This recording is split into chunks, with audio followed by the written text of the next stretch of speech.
Esta mesa, oportunamente, informa a presidência que essa reunião contará com a utilização do serviço de interatividade do Senado Federal, que permitem aos cidadãos que encaminhem perguntas e comentários destinados aos nossos convidados por intermédio desta presidência.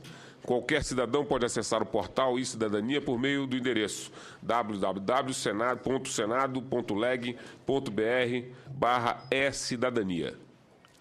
Onde é possível acompanhar a transmissão, também é possível acompanhar a transmissão ao vivo desta reunião, bem como por meio do mural do cidadão enviar seu comentário ou pergunta. As perguntas também poderão ser apresentadas por meio do telefone do Alô Senado, 0800 61 22 11. Os comentários e perguntas sofrerão uma triagem desta secretaria, desta comissão, conforme definido nos termos de uso do portal. Não com base na qualidade do comentário ou no mérito da pergunta, mas sim quanto ao cumprimento de regras de respeito e urbanidade, bem como de conexão com a finalidade do debate. Cada senador ou senadora poderão acessar também os comentários e perguntas na página do portal e-Cidadania. A democratização do acesso do cidadão às atividades do Senado Federal, e em particular da CCT, nos permite, desta forma, um ganho de qualidade no debate parlamentar, dinamizando a participação popular e incentivando o engajamento dos cidadãos na formulação das políticas públicas do nosso país e também na análise dos temas relevantes.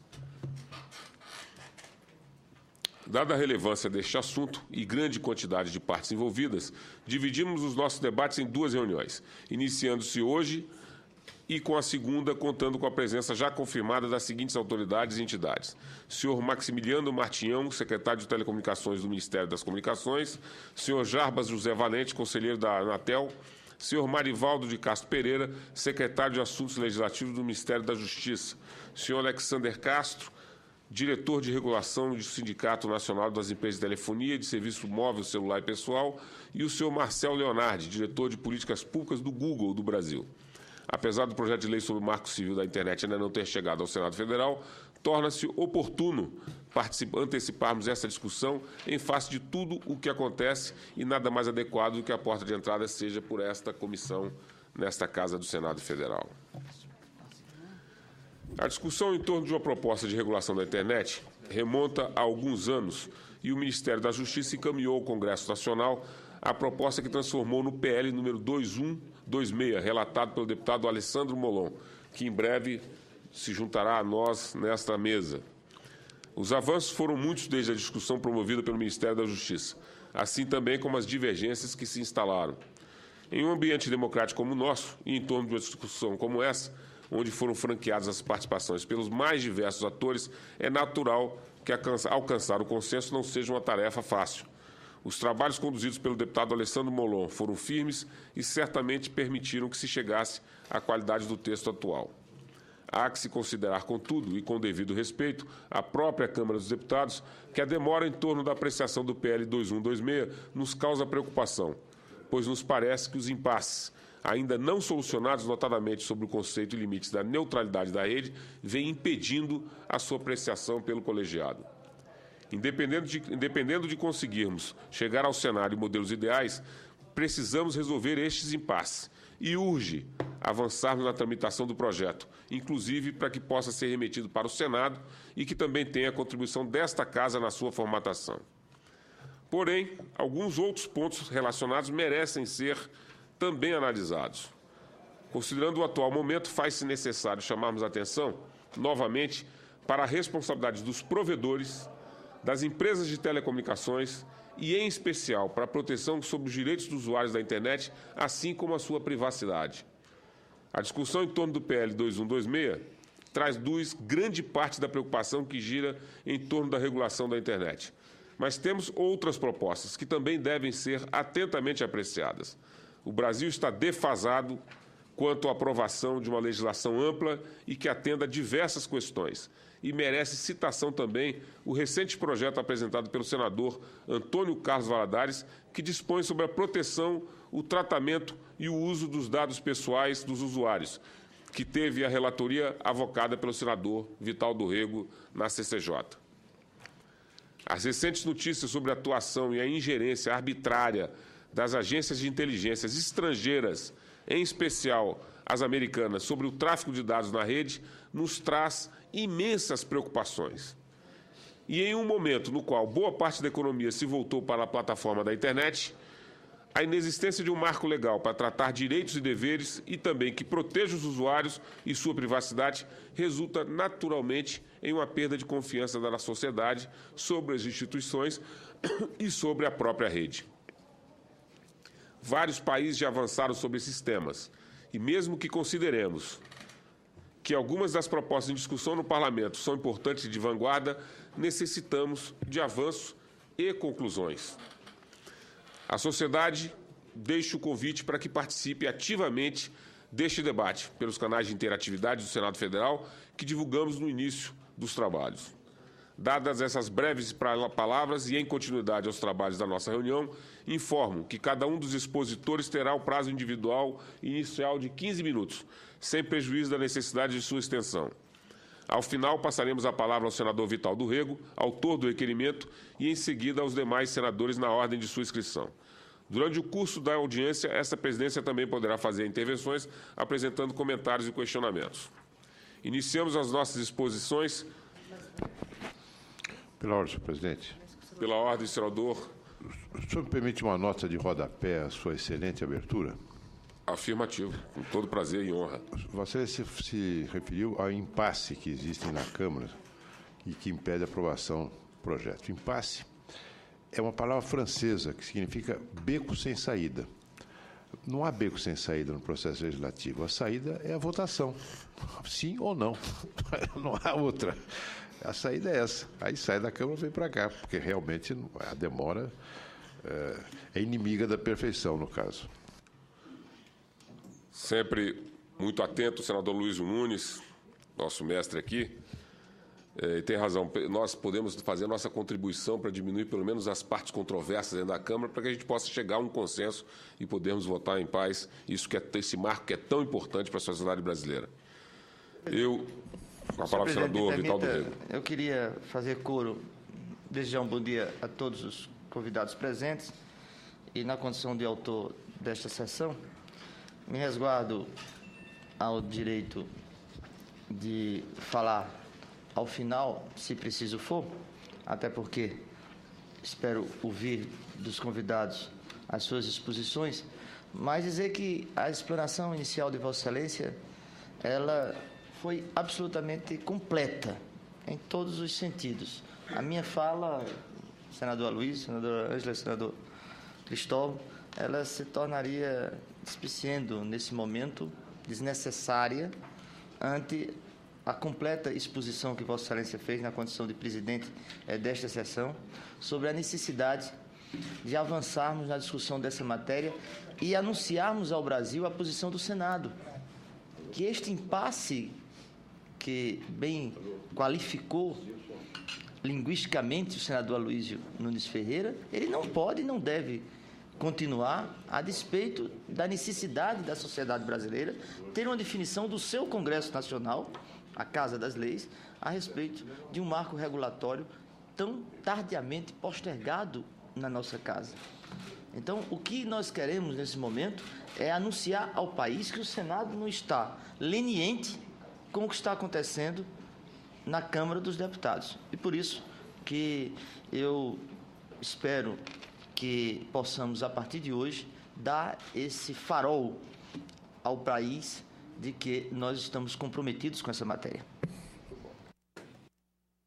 Senador, pelas gentis palavras e principalmente pela iniciativa de Vossa Excelência apresentar um requerimento para que possamos iniciar um debate nessa casa deste tema. E, paralelamente à Câmara dos Deputados, dar nossa contribuição, aguardando de lá esse projeto para que a gente possa deliberar e votar aqui nessa casa também.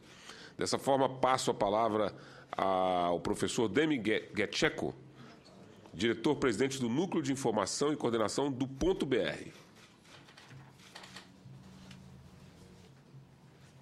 Bom dia a todos. Inicialmente, agradeço o convite honroso de estar presente aqui, o convite do senador Vital e da presidência do senador Lobão. A minha apresentação vai se focar mais em conceitos e no sentido de que o Marco Civil é um reforço desses conceitos. Então,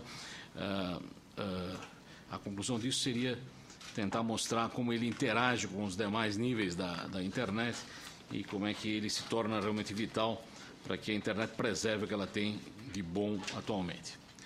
Então, eu queria começar muito rapidamente falando que a internet é montada por milhares de redes que colaboram voluntariamente. Não existe a internet como um órgão único, ela é uma colcha de retalhos de redes que têm gestão própria, mas que compartilham o mesmo protocolo, compartilham uma interconexão e acordam entre si, quer dizer, estão coordenadas entre si para realizar o trânsito de pacotes de um lado para o outro. É importante isso porque isso, de alguma forma, passa por cima de fronteiras regionais, passa por cima de outras características, mantém uma resiliência, né, que se diz na área técnica, ou seja, uma resistência a problemas. Esses sistemas autônomos, e aí só vou abrir um parênteses para dizer que o Brasil tem 2/3 dos sistemas autônomos da América Latina, incluindo o México. O que são sistemas autônomos? Sistemas autônomos são redes que têm gestão própria, né? A analogia que eu fiz agora de manhã conversando com a Viridiana, que não tem nada a ver, mas pode ser usada, é a seguinte: se nós temos uma rua que não tem saída, uma rua que é cul-de-sac, uma rua que é fim de linha, ela não é, na verdade, ela não tem autonomia nenhuma, ela depende da rua que lhe dá acesso. Então, se você é alguém que depende de um provedor de nível mais alto acesso à internet e ele é seu único provedor, você depende integralmente dele e você, na verdade, é um pedaço dele, né? Você não tem autonomia para isso. Se você é uma rua que tem 2 saídas, né? Quando uma saída estiver ruim, você pode ir pela outra. E mais que isso, os que estão mais próximos de uma saída vão por ela, e os que querem ir para uma determinada direção preferem ir por uma ou pela outra. Então, um sistema autônomo é uma rede local que tem diversas saídas, ou mais de uma pelo menos, e que gere-se autonomamente e decide o que faz das suas rotas. Então, por exemplo, um campus universitário, ele pode ter várias saídas à internet por diversos provedores de nível mais alto. Se o provedor A está fora do ar, ele opta por rotear pelo provedor B. Ele pode dizer que para a Europa eu vou por aqui, mas para o resto da América Latina eu vou por lá. Eu posso ter caminhos diferentes para isso, né? Por que no Brasil nós tivemos essa maturidade de ter vários sistemas vários sistemas autônomos em relação a outros países? Normalmente, isso podia ser explicado por 2 formas. Primeiro, porque existem alternativas, talvez. Você pode se conectar a 2 provedores de nível mais alto, e isso seria uma conclusão positiva. O sujeito tem 2 alternativas, usa as 2. A segunda não é tão voltada, digamos, à competição, mas também é uma alternativa que acontece muito no Brasil. É o seguinte: nós criamos pontos de troca de tráfego em grande quantidade no Brasil.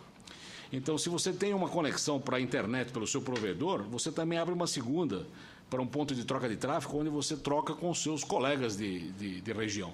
Então, um campus universitário pode ter uma conexão com um grande jornal da mesma cidade diretamente e mantém a conexão à internet por outro caminho. E essa conexão ao grande jornal provavelmente vai ser feita numa praça pública chamada ponta de troca de tráfego, onde todo mundo chega lá para trocar tráfego com seus colegas. Então, essas são digamos, uma medida de maturidade da rede brasileira que, de fato, é boa.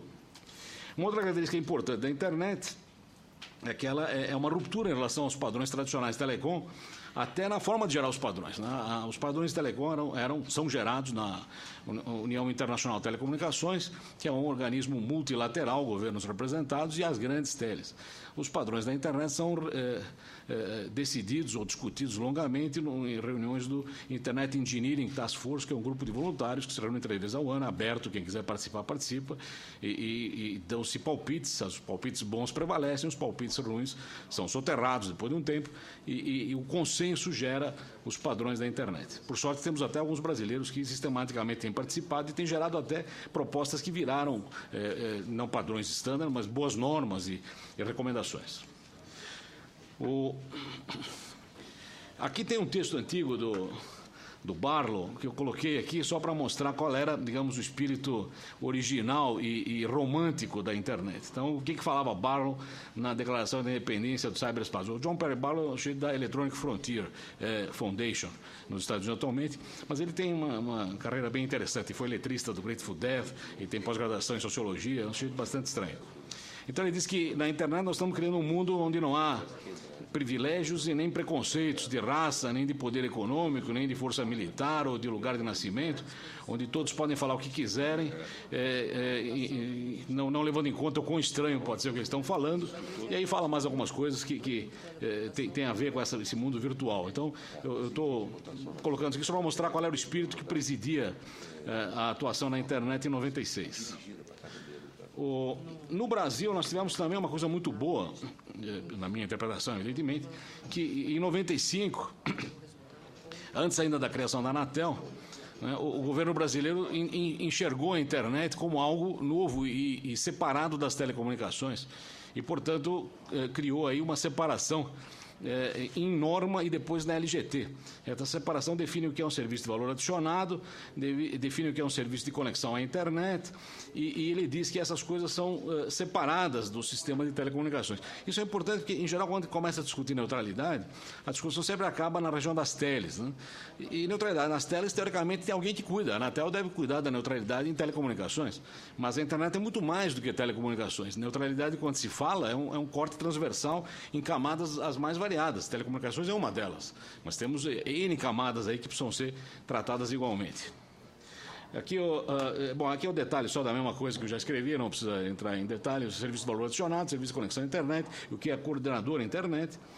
Esse coordenador à internet provavelmente é uma previsão do que seria o CGI, mas nunca houve um casamento entre essas duas figuras, quer dizer, o CGI nunca foi definido como coordenador à internet, nem vice-versa, mas está aí de qualquer forma.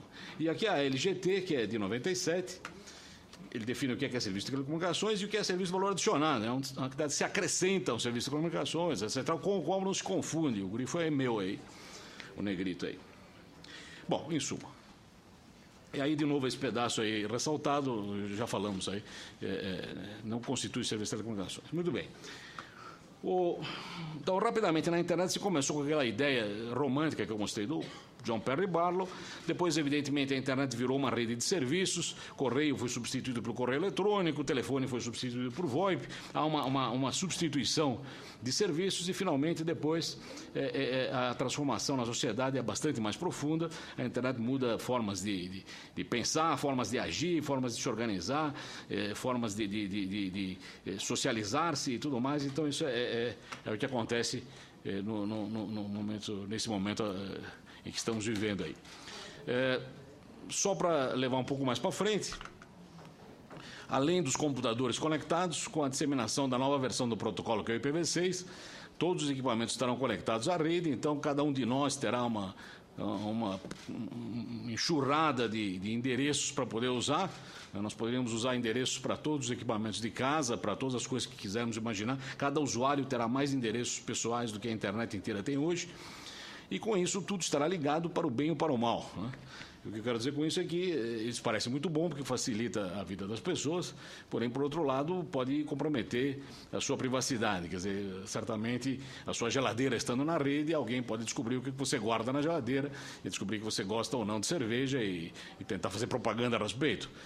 Se a sua balança está na rede, alguém pode descobrir que você está mais pesado do que o normal, que era melhor não contratar esse candidato, porque ele é mais gordo do que devia ser. Se a sua ficha médica está na rede, alguém pode dizer que você é diabético e isso não é uma boa ideia, etc. e tal.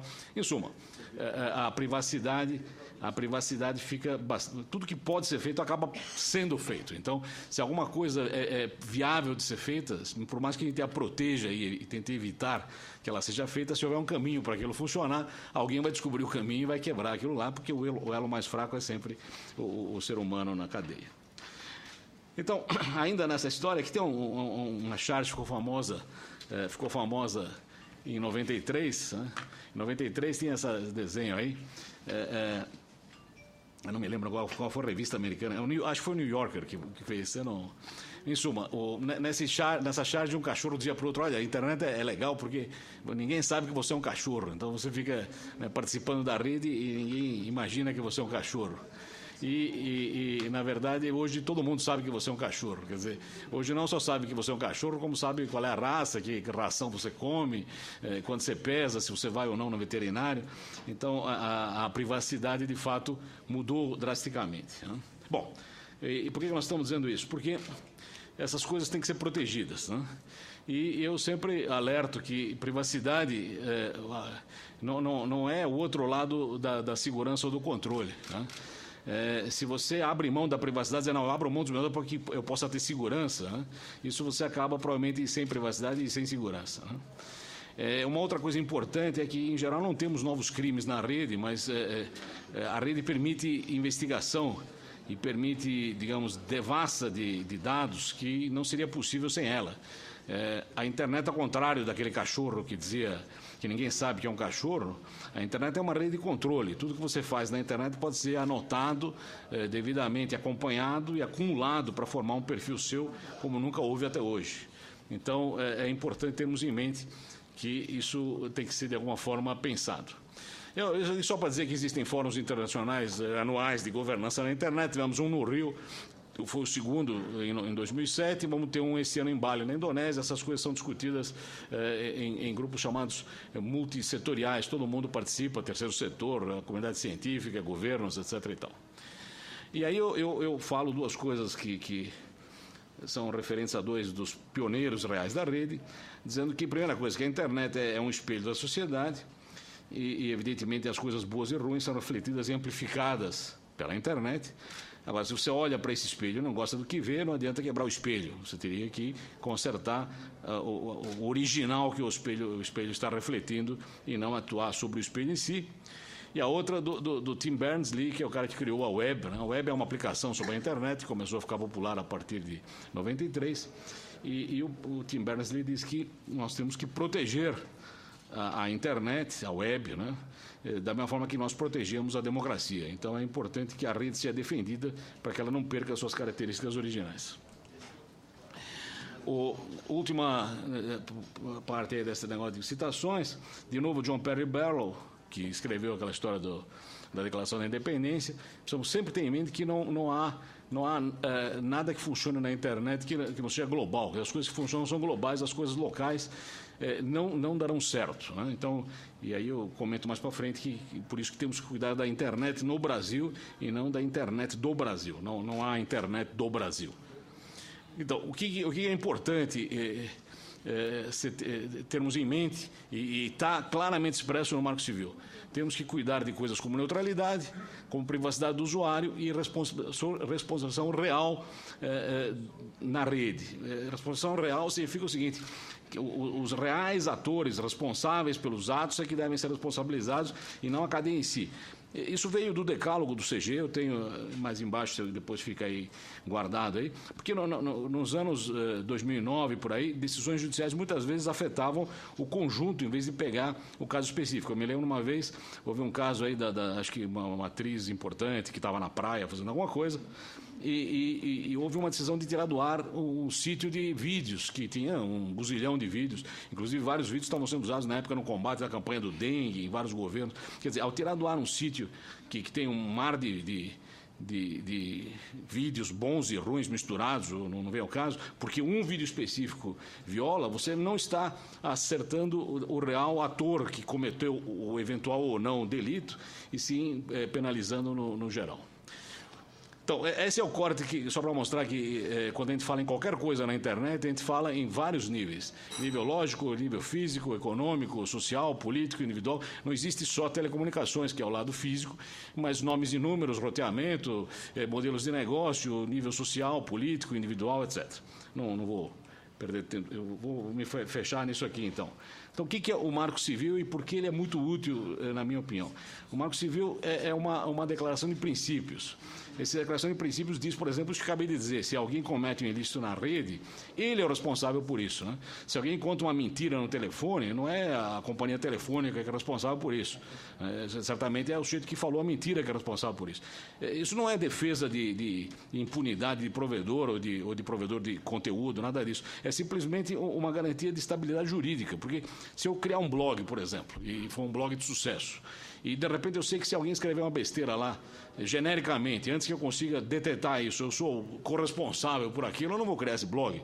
Se eu criar um novo modelo de negócio e eu descobrir que eu sou responsável pelo mau comportamento de um usuário meu, eu também não vou me meter nisso. E a internet é um ambiente dinâmico de empreendedorismo, e a gente gostaria de ver cada vez mais iniciativas brasileiras prosperando na área. Então não podemos criar entraves que impeçam ou que criem problemas e riscos desnecessários e não sensíveis, não sensatos em relação a isso.